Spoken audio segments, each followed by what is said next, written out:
It's the Locked On Flyers podcast for Tuesday, July 8th, your daily dose of Flyers news, analysis, and high-quality content that is thanking the Lord that Cam York saga is over. Or we could have maybe had more content in a week.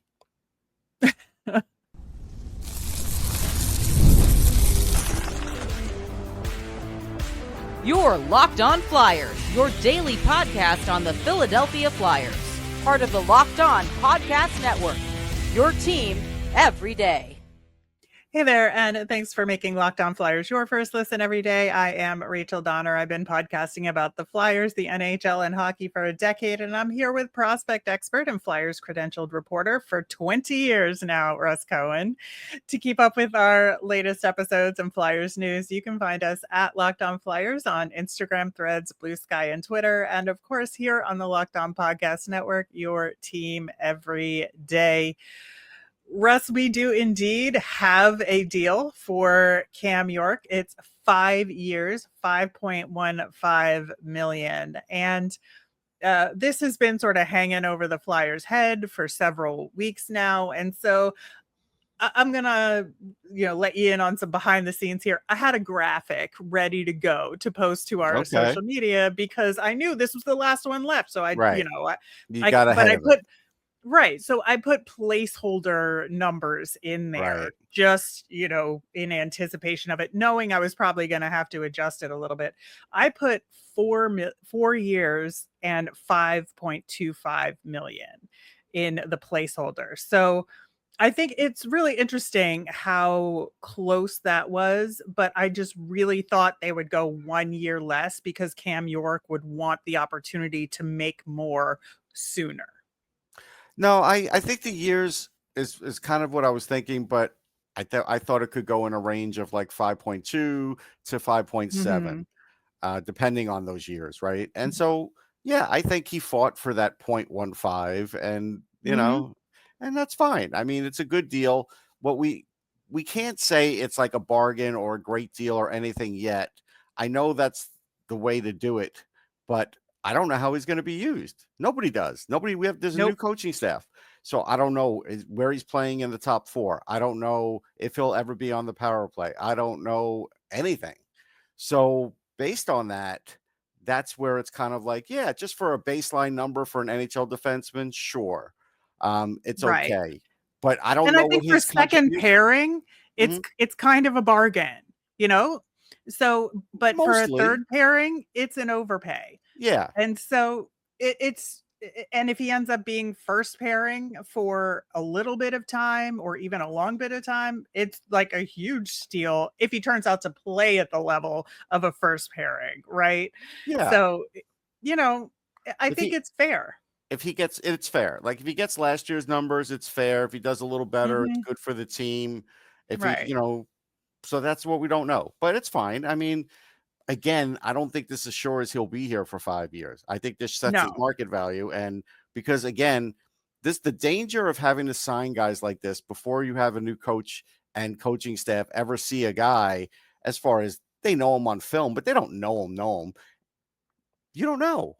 Like, there were guys you saw that just didn't work out with John Tortorella. Well, every coach, there's that problem where there's going to be guys that have trouble with their system. He could be a guy that has trouble. He could be a guy that fits right in. I just don't know. Yeah, I think there's a lot of questions with him and his place on the team and his, progression, but hoping for very good things from him this upcoming season. I think with all of this behind him for several reasons, with John Tortorella gone and with the new contract in place, this is a really good opportunity for Cam York to get a fresh start. And I do think he'll take advantage of that opportunity. And it's good to have sort of the last contract. There's still issues that the Flyers have to deal with and Danny Briere has to deal with, like the goaltending and all of that. But this is the last contract that was kind of hanging over their heads. Yeah. I mean, but a nightmare scenario is, let's say the top 6 is set and he's in that top 4 and Risto starts the season a month and a half late. And then all of a sudden, coach is like, Risto, let's try you in the top 4. And then all of a sudden it's like, Cam, I guess you're on the third pairing for now until we figure it out because we got to work. You know what I mean? Like these things could happen. You just don't know. There's a lot of unknowns when it comes to the blue line, but we'll be talking about that a lot for I'll tell you sure one over thing though. the One off thing season. that people kept saying to me is don't pair him with Sanheim. They think Sanheim killed his offense, and I don't know if that's exactly true. But I heard that a lot. That's all I can tell you. Yeah, I think yes and no. I think it's partially because of what John Tortorella was asking Travis Sanheim to do. It wasn't Yeah. necessarily Sanheim inherently. I think it was the nature of the system that they were trying to do. And that's going to change. So I don't know that Right. that's a persistent problem that we're going to have to Right. deal with So I here. wouldn't carry that over. Like as a fan, I wouldn't carry that over into the new season because it is a clean slate. Yeah, I think so. I think so.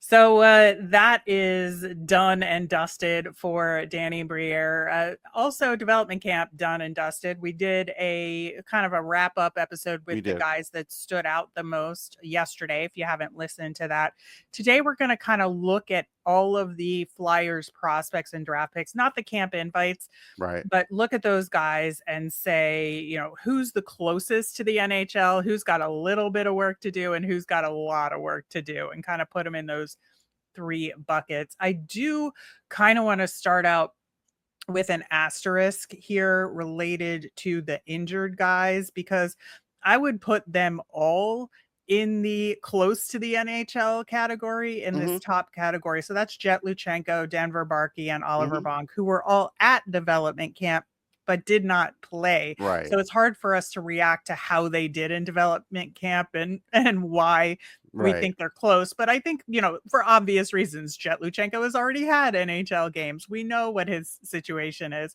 Barkey and Bonk are just leaving their junior team, and we know they're going to start the program. I think Bonk has a higher chance of making the Flyers than Barkey does, obviously. Sure. But I think that like everybody kind of knows where they are in the system, right? Yeah, no question. I mean, again, could they surprise and get some games? Yeah, sure. Do I expect, you know, Barkey or Bonk to hang around all year? I do not. Right. And I think with Oliver Bonk in particular, you know, he talked to the media at development camp despite not playing. And he said it was just because of bumps and bruises from the playoffs, and they had a long season and more precautionary than anything. And he felt like, you know, this past year, he didn't get some of the bounces he got the previous year. And that's why his numbers were a little bit off, but he also felt like he played his best hockey, and he's coming into his upcoming pro debut like in a really good position from a skills perspective, and he just has to get physically ready. Yeah, nobody's expecting on the Flyers in the organization big offensive numbers from him. That's not why they drafted him. He had big offensive numbers because they used him in the bumper and it happened to work out. But he's not going to play the bumper in the NHL, and he's going to play a different role. And he is a really good puck mover and a really good defender and an excellent skater. And he'll get some points, but he's not going to be a high point guy. He's going to be a high minutes guy and a guy you could trust. And that's, you know, that's where he's going to go. Now in the AHL, he might score more points than he does in the NHL, and that's fine. But all players worry about their points because they just like offense. But I don't worry about what his point totals are, honestly. Yeah, I don't either, because I just want him to develop into a solid pro all-around player and figure out his game, figure out the pace, do all the things you got to do in that first year. But all three of those guys are definitely in the close category for sure here, I would say. Now, Porter Martone, obviously their top pick from this past year. We talked a lot about him on yesterday's show in terms of how his camp went, but I mean, the skills are there, and there's question marks. You know, we still don't know yet what his path is going to be in terms of college. They may have gotten a little clearer because Jordan Schmaltz had posted that there was a group chat for Penn State players, and Gavin McKenna was on that. So if that holds up, then the decision, who doesn't want to play with Gavin McKenna? Right. Then the decision for Porter Martone is, do I go to Penn State, even if the money's less, because they're going to eventually not have enough for everybody, you know, or not be able to give him the same as some other school. Do I forego that, you know, to win and stay close? Or does he want his big pot of gold and then, you know, play in the NHL next year? I can't answer that for him. But, you know, I think Penn State looks pretty attractive to him. So I think we may hear something soon. Yeah, we'll keep an eye on that for sure. I think the next on my list there is Devin Kaplan. Obviously, he's gotten one NHL game under his belt. And we talked last week based on his first couple of days of camp, the maturity that's Hmm. there. And, I don't know that he's a Flyers player this year, but I do think he's a solid pro player. And his transition to the pro game is going to be I think pretty smooth, and the Phantoms will be a good first year for him. Yeah, he needs a year with the Phantoms. I mean, it doesn't mean he can't come up and fill an emergency game, but I think he needs a Mhm. year with the Phantoms. If he came up, Taka would probably play him 8 minutes just to fill a spot, and he would probably do okay doing that. But I don't think it's anything more than that. Right, and then Alex Bump, we also talked a lot about on Hmm. yesterday's show. We did. He's just his mindset is exactly what it needs to be, Yep. and he's taking the exact right steps. So I think he's in a really good position to have a really good first pro year as well, and maybe get some looks with the Flyers midway through the season. Yeah, I think that's how it should go. Sometimes things change. Hey, that's just what, we made our opinion known and we move on. Hunter McDonald, who's obviously touted by the Flyers organization quite a bit. And I think he made some significant progress this past year in his game. I thought he looked really good in development camp. I think his game has matured quite a bit. And I think that if the opportunity presents itself, I think he's a little lower on the totem pole here. But I think if the opportunity presents itself, he could get some NHL games this upcoming season. I mean, I don't think I would do it though, because again, he wasn't winning those wall battles. I understand if he looks good in 3-on-3, all players have a certain amount of moves and can, like you pointed out, he does skate well in open ice, but he's not Mm-hmm. going to see a lot of open ice with the role they're going to want him to play. And so I feel like with the role that they're going to want him to play, he's got to play that better. And so I don't think he's there yet. Yeah, I think should versus will is a different conversation. I Yeah. think that I'm talking will, given Yeah, the I mean, I still don't opportunity. even foresee it, but could they, force him up for a couple games? Yeah, they could, because of how much they do like him. But I just don't see that being a good move. Right. Now, we also talked a lot yesterday about Jack Murtagh and Hmm. Jack Nesbitt, both who had really solid camps and very good picks by the Flyers in terms of, potential being there, and especially Murtagh. I'm very enamored with his game. And Yeah, I think that, I mean, at you 40, he's a know, bargain. Nesbitt has to kind of prove the 12 part, like that. right, But right, that's not his fault. Like you move on from that. But right. Murtagh is a clear value pick because, like I said, I think I had him ranked 27th, something like that, and I saw him all year. Like he has first round skills. If he puts it together, he will be better than where he was drafted. But there's been plenty of guys like that in the NHL, second rounders that come through. Sebastian Aho is one that comes to mind right out of the gate. Yep. So those are kind of our top tier guys. Now the middle guys, I think, is a real interesting conversation, just because, like, how do you define that, and then what do they have to do to get into this first tier moving forward? We are going to dig into them coming up next. Summer sports are in full swing, and whether you're all about baseball under the lights, golf on the green, or high-stakes soccer action, FanDuel is the best way to make every game even more exciting. You're already following the action. Why not make it a little more thrilling? With FanDuel, you can get in on the game while your friends are getting sunburn at the beach. It's easy to use, fast to pay out, and makes even regular season games feel more like must-watch events. I would still go with Josh Hader for American League Cy Young. New to FanDuel? New customers can bet just $5 and get up to $150 in bonus bets if your first bet wins. Open the FanDuel app today or visit FanDuel.com to get started. All right, on tomorrow's show, we will have our mailbag. So make sure you get those questions in. You can email us at lockedonflyers@gmail.com, send us a message on any of our socials, or comment on our YouTube channel. I want to start our kind of tier 2 prospects conversation right where it hurts, with goaltender and Carson Bjarnason. I feel like he is definitely on a path where he could be a solid NHL backup, in my opinion, but Mm-hmm. he's got a ways to go, and he's got to spend some quality time in the AHL in order to get there. 2 years minimum, I would say, for Yeah, him, I right? think he's a 2-year AHL guy too. I don't think this is like a situation like Carter Hart where he goes down for X amount of games and you start bringing him up. I don't see that. I don't use development camp for goalies to evaluate at all because it's strange circumstances. Defensive pairings aren't together. You're playing 3-on-3 at times, and then you're playing an unstructured scrimmage game. So I can't say many things about a goalie, but Carson's good. I saw him last year. I see him a little bit now, in camp. There's nothing not to like. Yeah, I think so. I think I think that he knows his path, and Mhm. I think that they're doing a good job with bringing him along in the right way. Yeah, I think so. And so I'm looking forward to seeing what he does with the Phantoms, this upcoming season for sure, and how he makes that adjustment to the pro game.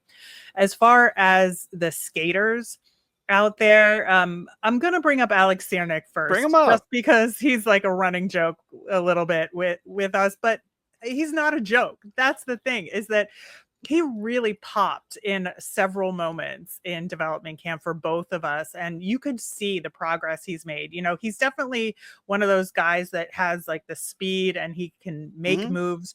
He Mhm. does cough up the puck, Mhm. quite a bit too, He but he's does. willing to try anything, and I think Yeah. that will benefit him in the long run. Yeah, he's creative. His skating's good. I'm glad he's healthy.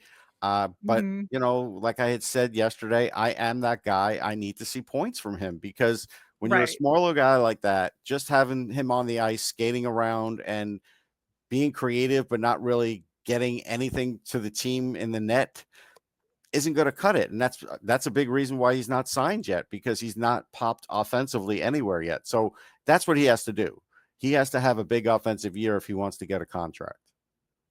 Right. I believe that as well. Now, I think, when you're looking at the second round picks that the Flyers made this past year, the two I think that are kind of under Murtagh most closely are Shane Von Sagi and Matthew Guard, in that Yeah. order. Mhm. In particular, I think that we saw the kind of skill that both of them brought to the table. I think Matthew Guard has a longer way to go for Yeah. sure, but both of them I think have a path to the NHL. They're just kind of still in this middle territory where they have a little bit further to go. Yeah, I think, Van Sagi's more advanced because he played in college. Guard has, I think, a little bit more defensive upside. So they're different players in that regard. I don't know if Van Sagi's going to be a high point guy. I don't think so, but we'll see how that develops because it's hard to tell when a guy switches leagues in between the year and then really moves up and Mhm. plays against tough competition. So this year will be a good tell for that. But, we know what he likes to do out there. He likes to cause trouble and he hits hard and he skates well and he makes some passes. So, that'll translate to the NHL because he's got those other things going for him. And then Guard has defense going for him. You can see he's a really good Yep. defensive center. And so he has that going for him. And then whatever offense you get out of both of these guys will be terrific. But those other things are foundational things that are hard to teach. And sometimes it's better to be these guys and add on the offense later than to be those great offensive players. Well, not great, but a good offensive player with no defensive game. And then you have to kind of wonder, can you keep him in the lineup because of that? Right. Now, I do want to kind of asterisk Carter Amico, who we didn't mention in the injured Right. player section because he didn't speak to the media while we were there. So it's a little bit more unclear based on development camp, obviously. And he's so newly drafted that you can't really speak to the progress he's made per se. But I think that there's definitely a ton of potential there as well. I mean, he's huge, right? It's just, we'll see what he does this upcoming year. Yeah, I mean, I saw him live in the Fall Classic and a little after that, and he looked good, and I had him in the first round, and then the injuries happened, and we went through the whole saga, and so I get what happened there, and so now I need to see him all over again, like he's a brand new player. Like that's basically where I'm at with him. But I liked what I had seen before, so if he just goes back to that, I'm very happy with the player. Yep, absolutely. So looking at the next batch of players, these are all draft picks from previous years who Mhm. we've been able to see from year to year. And I think the two that popped the most at development camp this year for me of that bunch are Noah Powell and Cole Knuble. I think that we just saw a stronger Noah Powell who had a lot more confidence in his game. We talked a little bit about him last week on that front. We talked a lot about Cole Knuble on yesterday's show.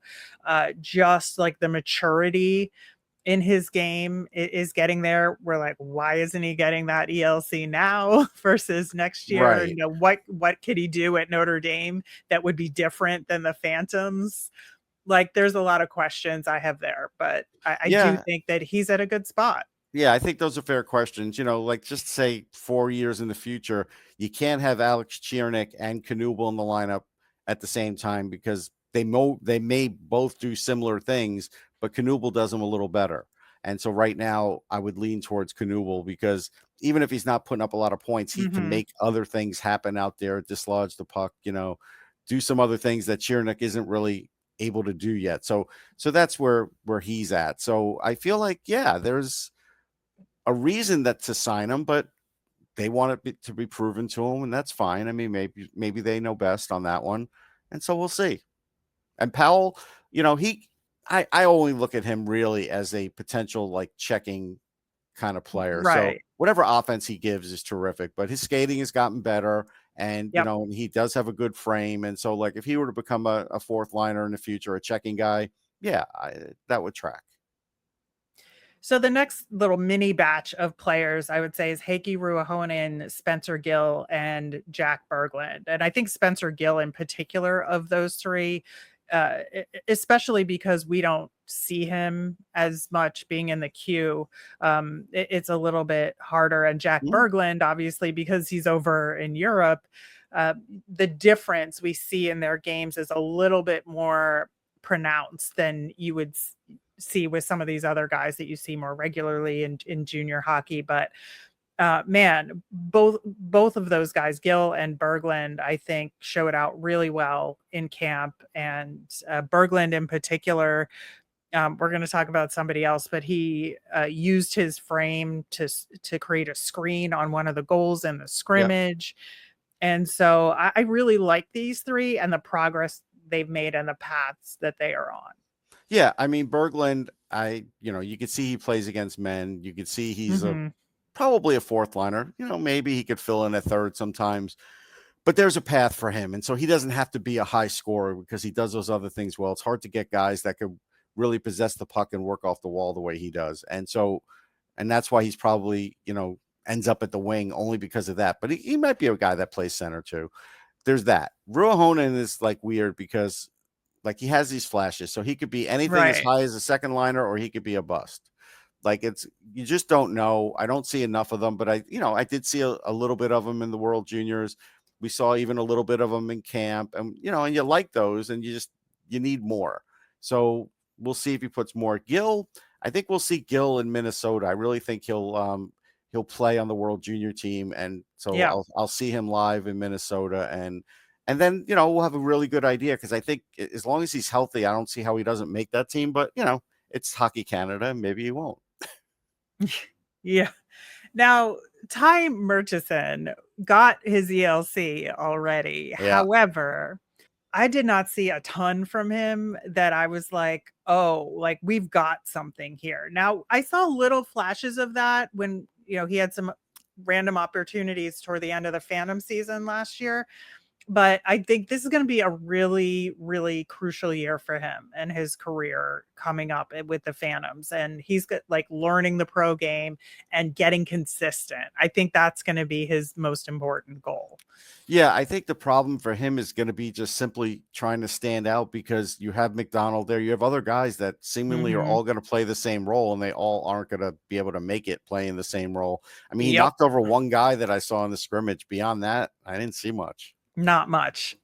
So a little concerned about him, but not so much that I know that this upcoming year with the Phantoms is the right place for him to be, and it'll be good for him. When they name their coach and we could start talking about the Phantoms, Well, There is that. But Santeri Solku was somebody that I mentioned that I particularly You wanted to did. see at camp because I just wanted to see the difference. Again, he's been playing in Europe, so we don't get to see him as much. No, And wanted to check in with him.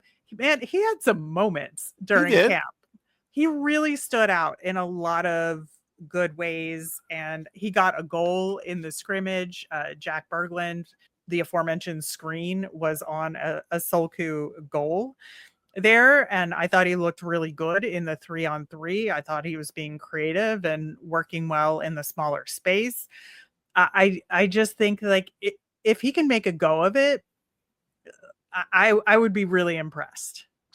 Yeah, I mean, he had some points at least in Mestis. He didn't play, a ton of games, 42 and then 18 playoff games. It's not a lot of games in a season, but it's like a college year. Okay. This year he's going to play in Liga. We'll see what he's got this Right. year. That's going to be Exactly. the tester for him because he made a few moves I didn't think he was capable of because I had watched him on Instat and I was like, okay, there's a little something here. Once in a while he gets a goal, once in a while he got a goal in this camp. So let's see if there's more consistency there, with his frame, then, maybe there is something. I can't say there's something yet though. And he's 21. All right. We got to say that too. Yeah. So this is like a real crucial year for him. It's a big year. So he's got to make the case that he should jump to the pros in North America by the end of this upcoming season for sure. There is our third tier of prospects of a little bit of a longer shot, but there is still a path there. We're going to talk about those guys coming up next.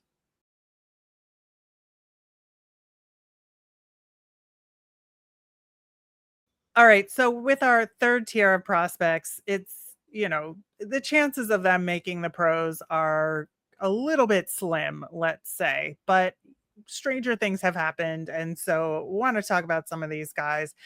I would say of the third tier, I would say Luke Vlusweg. It was the one that stood out to me the most at development camp. I thought he had some really smart play. I thought he looked really good on defensive drills.